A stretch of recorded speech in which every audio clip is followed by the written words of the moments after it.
सितंबर 26, 2020 को चक सालमपुर यूपी में सुबह के कुछ 11 बजे के आसपास कुछ किसान लोग अपने खेत से निकल रहे थे। जैसे ही वो अपने खेत के बिल्कुल बीच में पहुंचते हैं एंड सडनली उनको कुछ ऐसा दिखता है कि उनकी रूह कांप जाती है। वो कुछ ऐसा देख लेते हैं जो आगे जाके हमारी कंट्री की बहुत बड़ी कमी शो करता है, बहुत बड़ा फ्लॉ एक शो करता है। उन किसानों को मिलती है एक डेड बॉडी। इस पॉइंट पर वो डेड बॉडी भी नहीं थी, वो ऑलमोस्ट स्केलेटन की तरह बन चुकी थी। ये बॉडी एक लड़की की होती है। इस लड़की की हालत बहुत ज्यादा खराब थी। उसकी पूरी बॉडी जल चुकी थी, इतनी ज्यादा जल चुकी थी कि बोन्स विजिबल हो रहे थे अपेरेंटली। एंड ये बॉडी बिना सर की थी, मतलब किसी ने इसका सर काट लिया था। पुलिस आती है, फिर कुछ देर में पूरे एरिया के अराउंड फेंस लगा देती है ताकि वो डेड बॉडी के पास ना जा सके। वो उन किसानों से पूछती है कि जब तुम आए थे इधर तो क्या देखा। वो बोलते हैं कि हम बस अपने खेत से निकल रहे थे एंड ये बॉडी देखी एंड इसके अलावा कुछ नहीं जानते थे। वो उनके पास कोई जवाब नहीं था। एंड देन पुलिस आसपास के जो लोग, उस खेत के आसपास जो लोग रह रहे थे, उनके घर जाती है एंड उनसे पूछती है कोई किसी तरह की लीड मिल जाए, किसी तरह का जवाब मिल जाए। बट उनमें से किसी को नहीं पता था कि ये लड़की कौन है एंड इसको क्यों मारा था। धीरे धीरे कुछ ही घंटों में पूरे गाँव में ये बात फैल जाती है कि किसी खेत में एक लड़की की लाश मिली है। एंड बात फैलते फैलते एक औरत के पास ये बात पहुंच जाती है एंड इमीडिएटली उसको पता लग जाता है कि वो जो डेड बॉडी मिली है किसकी है। वो भगवान देवी एंड कन्वर सिंह उसी टाइम उस बॉडी के पास जाते हैं, उसी टाइम उस बॉडी के पास भागते हैं। ये लड़की जिसकी डेथ होती है, जिसकी बॉडी मिलती है, उसका नाम होता है रीटा। रीटा 22 साल की होती है एंड अपने माँ बाप भगवान देवी एंड कन्वर सिंह के साथ रह रही थी उसी गाँव में, चक सालमपुर में। आसपास सभी जानते थे कि इस फैमिली के बारे में कि रीटा बहुत ज्यादा काइंड थी, बहुत ही ज्यादा हार्ड वर्किंग थी, सिंपल लड़की थी। बट रीटा की फैमिली ज्यादा पैसों से नहीं आती थी, इनका कोई पैसों वाला बैकग्राउंड नहीं था। भगवान देवी को कैसे पता चला कि ये जो डेड बॉडी है जो कि इतनी बुरी तरीके से जल चुकी है कि उसकी बोन्स दिख रही थी, ये रीटा ही है। बॉडी मिलने से पहले रीटा 19 सितंबर को गायब हो चुकी थी। पूरे एक हफ्ते से वो गायब थे। उसकी फैमिली ने रीटा की मिसिंग कंप्लेंट भी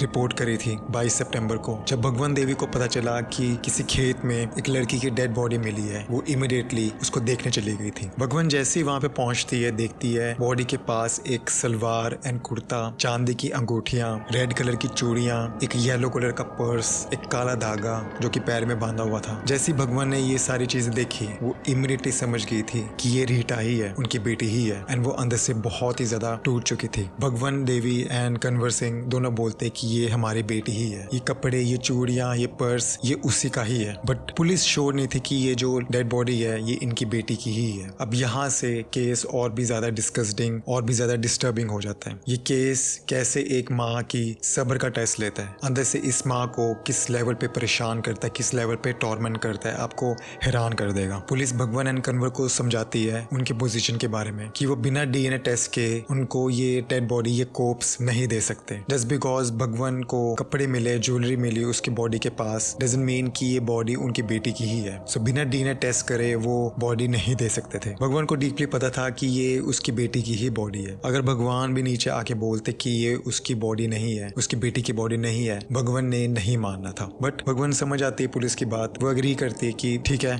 आप ले जाओ बॉडी। वो एग्री करती है उनकी इस बात से। रीटा की डेड बॉडी को इटावा डिस्ट्रिक्ट मॉर्चरी में रखा जाता है। वहाँ पे एक फ्रीजर होता है, वहाँ पे उसकी बॉडी को रखा जाता है। भगवान वेट करती है कब ये डीएनए टेस्ट होगा। वो रोज पुलिस स्टेशन जाती है, बोलती है कि ये डीएनए टेस्ट जल्दी से कराओ। दिन हफ्तों में बदल जाते हैं, हफ्ते बन जाते हैं महीने। वो रोज पुलिस स्टेशन दूर चल के जाती थी एंड पुलिस उसको सिंपल ये बोलती थी कि वेट करो, हम आपके केस के ऊपर ही काम कर रहे हैं। बट कुछ नहीं होता। वो पूछती है कि ये डीएनए टेस्ट कब होगा। भगवान चाहती थी कि जल्दी से उसकी बेटी का जो मर्डरर है वो मिले एंड जल्दी से उसका संस्कार हो ताकि उसको मुक्ति मिल जाए। पर जब भी वो पुलिस के पास जाती थी उसको सिर्फ एक ही जवाब मिलता था कि हम अभी काम कर रहे हैं, प्लीज आप वेट करो। अब मैं आपको बताता हूँ ये वेटिंग कब तक चली। सो सितंबर 26 को रीटा की डेड बॉडी मिलती है उस खेत में एंड डीएनए टेस्ट भेजा गया 15 महीने बाद 2 जनवरी को 2022 में। बेचारी भगवान 15 महीनों से रोज पुलिस स्टेशन के चक्कर काट रही थी कि प्लीज कुछ करो, प्लीज ये डीएनए टेस्ट लो ताकि वो अपनी बेटी को मुक्ति दे सके। 15 महीने तक उस फ्रीजर में वो बॉडी रखी गई थी। पुलिस वाले बस लेट करी जा रहे थे, बोल रहे थे कि वेट करो, हम अभी उस पर काम कर रहे हैं। वो बस डिले करी जा रहे थे। एंड जब पुलिस को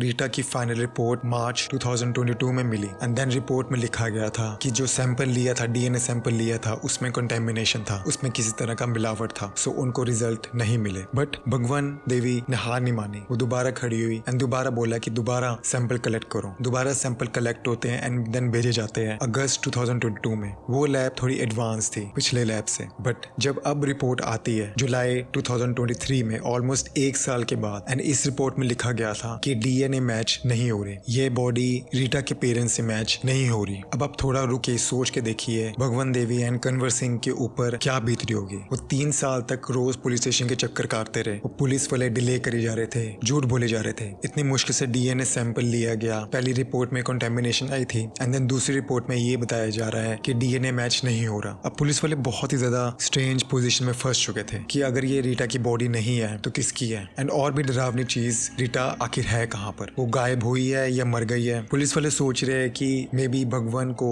गलती से लगा कि ये उसकी बेटी है, मे बी वो भाग गई है, ये फ्रीजर में जो बॉडी रखी है वो किसी और की ना हो, किसी अननोन लड़की की हो। अब इससे भी डरावनी चीज आगे होने वाली थी। पुलिस वाले सोच रहे थे कि ये बॉडी भगवान और कन्वर की बेटी ही नहीं है एंड इस बॉडी को कोई और क्लेम करने भी नहीं आया, सो इससे अच्छा इस बॉडी को जला दिया जाए, क्रीमेट कर दिया जाए and case close and that's it. Police वालों का काम हो गया। बट ये बात जब भगवान देवी ने सुनी, अब वो पहले जैसे नहीं रही थी। उसने डिसाइड किया कि मैं अपने बेटी के लिए लड़ूंगी चाहे कुछ भी हो जाए। उसने बोला कि मैं इन डीएनए टेस्ट में विश्वास नहीं रखती, बिलीव नहीं रखती। मेरी ममता बोल रही है कि ये मेरी ही बेटी है। वो बोलती है जो कपड़े उसके बॉडी के आसपास मिले थे वो मेरी बेटी के ही थे, उसके पैर पे जो काला धागा बांधा हुआ था वो मेरी बेटी का ही था जब उसने चलना सीखा था। मैं उसकी माँ हूँ, मुझे पता है कि ये ही मेरी बेटी है। कन्वर सिंह के एक दोस्त ने सलाह दी कि आप कोर्ट में जाओ, कोर्ट में ये केस दर्ज कराओ। भगवान एंड कन्वर दोनों कोर्ट में जाते हैं एंड ये केस हाई कोर्ट में पहुंच जाता है। यहाँ पर भगवान को कुछ उम्मीद थी कि यहाँ पर उनकी बेटी का जस्टिस मिल जाएगा, यहाँ पर चीजें थोड़ी अलग होंगी। कोर्ट ने केस देखा कि एक बिना सर की बॉडी है, 3 साल से उस फ्रीजर में है, 2 फेल्ड डीएनए टेस्ट, एक ग्रीविंग माँ जो 3 साल से पुलिस स्टेशन के चक्कर काट रही थी, ऊपर से मर्डर के किसी पर कुछ चार्ज नहीं था। अब ये चीज जब कोर्ट ने देखी, इमीडिएटली एक्शन लेने को बोला। कोर्ट ने बोला कि ये प्रॉपर मर्डर की एफआईआर रजिस्टर होगी, दोबारा से डीएनए सैंपल कलेक्ट होगा एंड ये सैंपल प्रॉपर तरीके से लिया जाएगा एंड एडवांस लैब में इसको भेजा जाएगा टेस्टिंग के लिए। सैंपल कलेक्ट करके सेंट्रल इन्वेस्टिगेशन लेबोरेटरी में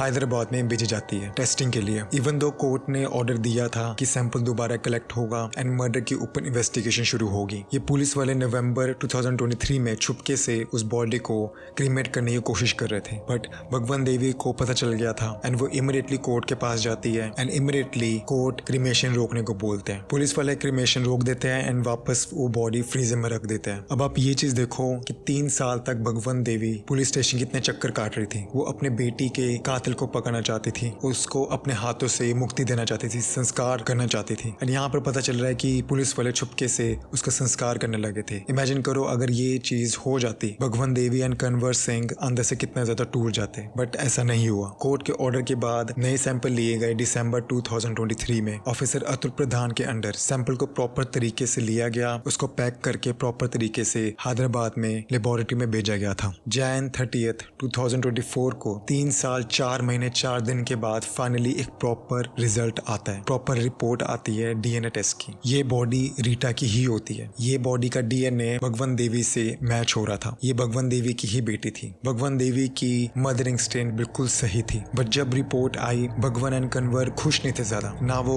किसी तरीके के रिलीफ में थे। उनको समझ नहीं आ रहा था कि कैसा फील करे। उनकी बेटी का कत्ल कर दिया गया था। 3 साल तक पुलिस वाले बेवकूफ बनाते रहे, झूठ बोलते रहे, काम को डिले करते रहे। उनको समझ नहीं आ रहा था कि रोए, खुश हो या चैन की सांस ले। 31 जनवरी 2024 को, मतलब अगले दिन, रीटा को उस फ्रीजर से निकाला जाता है, उस मॉन्टेरेरी से निकाला जाता है, रिलीज करा जाता है एंड रीटा के माँ बाप को दे जाता है एंड रीटा के माँ बाप उसको फाइनली 3 साल के बाद उसका फाइनली संस्कार कर पाए थे प्रॉपर तरीके से। अब इस स्टोरी में एक और नया ट्विस्ट आता है जब कोर्ट की हेल्प से पता चला कि वो डेड बॉडी रीटा की है। अब सवाल आता है कि रीटा को मारा किसने। भगवान देवी को शुरू से इस सवाल का जवाब पता था। वो था रीटा का नेबर, पड़ोसी राम कुमार। 50 साल का आदमी था। राम कुमार बिल्कुल भगवान देवी मतलब रीटा के घर के बिल्कुल साथ रहता था। अकॉर्डिंग टू भगवान ने जो एफआईआर दर्ज कराई थी पुलिस स्टेशन में, राम कुमार का अफेयर चल रहा था रीटा के साथ एंड रीटा की जो वाइफ होती है मिथिलेश, उसको पता चल जाता है। उसके अंदर बहुत ज्यादा गुस्सा आ चुका था। मिथिलेश बहुत कोल्ड हार्टेड बन चुकी थी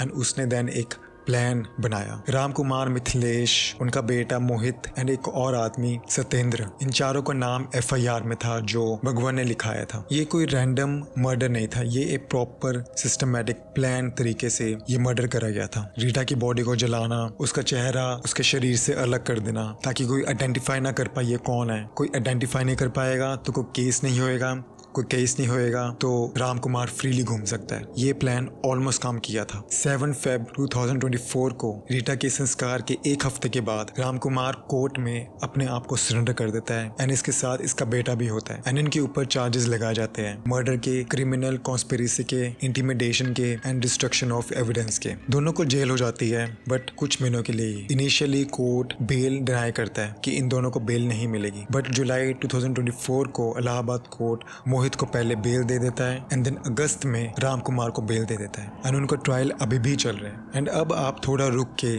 सोच के देखिए, थोड़ा पीछे जाइए एंड सोच के देखिए। जब दूसरा DNA टेस्ट आया था, DNA में बोला गया था कि ये रीटा की बॉडी नहीं है। इमेजिन करिए कि भगवान देवी एंड कन्वर सिंह ये रिपोर्ट मान लेते हैं तो आज कहानी कहाँ की कहाँ होती। वो एक डिसीजन से वो फाइट करती रही, नो मैटर व्हाट। वो इतना क्लोज थी कहानी की पूरी डायरेक्शन बदलने से। अगर वो उस DNA को मान लेती जो सेकंड DNA रिपोर्ट थी तो पुलिस वाले उसकी बॉडी को क्रीमेट कर देते, राम कुमार सरेंडर ना करता, उसके ऊपर कोई ट्रायल ना होता। पूरी कहानी, पूरा केस के डायरेक्शन सिर्फ भगवान देवी के जो मदर इंस्टिंक्ट था उसी पर ही टिकी रही। उन्होंने वो लैब रिजल्ट नहीं माना। उनको पता था कि ये जो बॉडी है ये मेरी बेटी की ही है। बट तीसरा DNA टेस्ट पॉजिटिव क्यों आया? इसका जवाब था कंटेमिनेशन। पहले 2 सैंपल में कंटेमिनेशन था। जब तीसरा DNA टेस्ट लिया गया था वो प्रॉपर सीनियर पुलिस ऑफिसर के अंडर लिया गया था एंड उसको उस DNA सैंपल को एक प्रॉपर एडवांस लैब में भेजा गया था। राम कुमार एंड उसकी फैमिली अभी भी ट्रायल पर चल रहे हैं। सो गाइज, ये थी आज की स्टोरी। अगर आपको ऐसे ही केस, अगर आपको भी ऐसे केसेस, ऐसे बिजार, वियर्ड, डार्क स्टोरीज पसंद है, I make such content, make sure to subscribe, make sure to like. Until then, stay safe and take care.